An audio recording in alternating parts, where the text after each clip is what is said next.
Hello बच्चों, let us read this question. The question says in H2O the bond angle HOH is 104 degree 28 minutes, but in H2S, H2SE, H2TE the bond angle are pretty close to 90.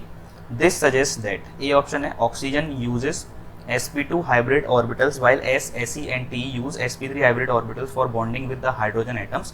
B, oxygen uses sp3 hybrid orbitals to bond with the two hydrogen atoms while S, Se, Te use almost pure p orbitals. C, oxygen uses sp3 hybrid orbitals while S, Se, Te uses d orbitals for bonding with hydrogen atoms.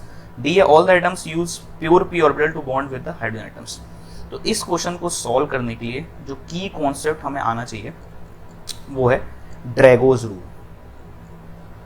तो Drago rule क्या कहता है?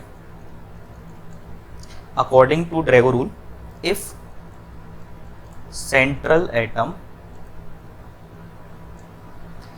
Is of third और higher period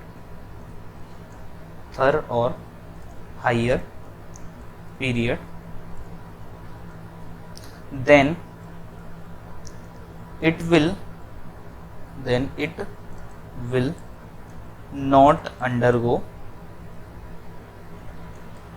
hybridization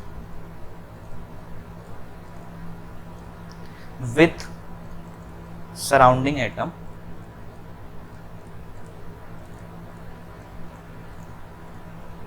if the electronegativity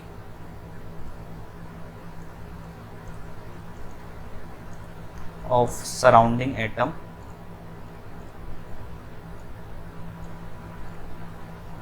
is less than 2.5. ठीक है, या less than equal to is less than equal to 2.5. तो ये रूल क्या कहता है? अगर आपका सेंट्रल एटम के साथ में जो आपके सराउंडिंग एटम जुड़े हुए वो थर्ड और हायर पीरियड से हैं, ठीक है, और अगर आपके जो सराउंडिंग एटम्स हैं उनकी इलेक्ट्रॉनिटी 2.5 से कम या फिर बराबर हो जाती है तो वो हाइब्रिडाइजेशन नहीं करेगा. ठीक है, तो अगर आपका सेंट्रल एटम जो थर्ड और हायर पीरियड का है, जैसे आपका एस हो गया, सल्फर हो गया, सेलेनियम हो गया, तो ये जो है आपके इसमें ये इनके जो सेंट्रल एटम्स हैं, ये इनके सेंट्रल एटम्स आपके थर्ड और हायर पीरियड से बिलोंग करते हैं. तो यहाँ पर जो आपके सराउंडिंग एटम्स हैं, जो हाइड्रोजन है जिसकी इलेक्ट्रॉनिटी 2.5 से कम होती है, तो यहाँ पर ये हाइब्रिडाइजेशन नहीं करेंगे. ठीक है, तो हमारे पास में क्या क्या है? H2O है, H2S है, H2Se है और H2Te है.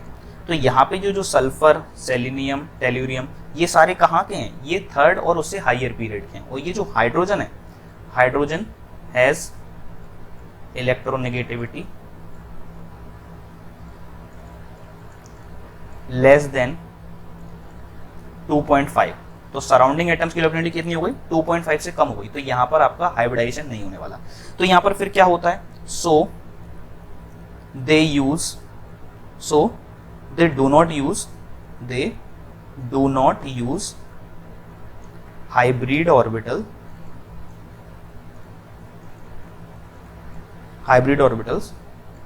so they use pure orbitals.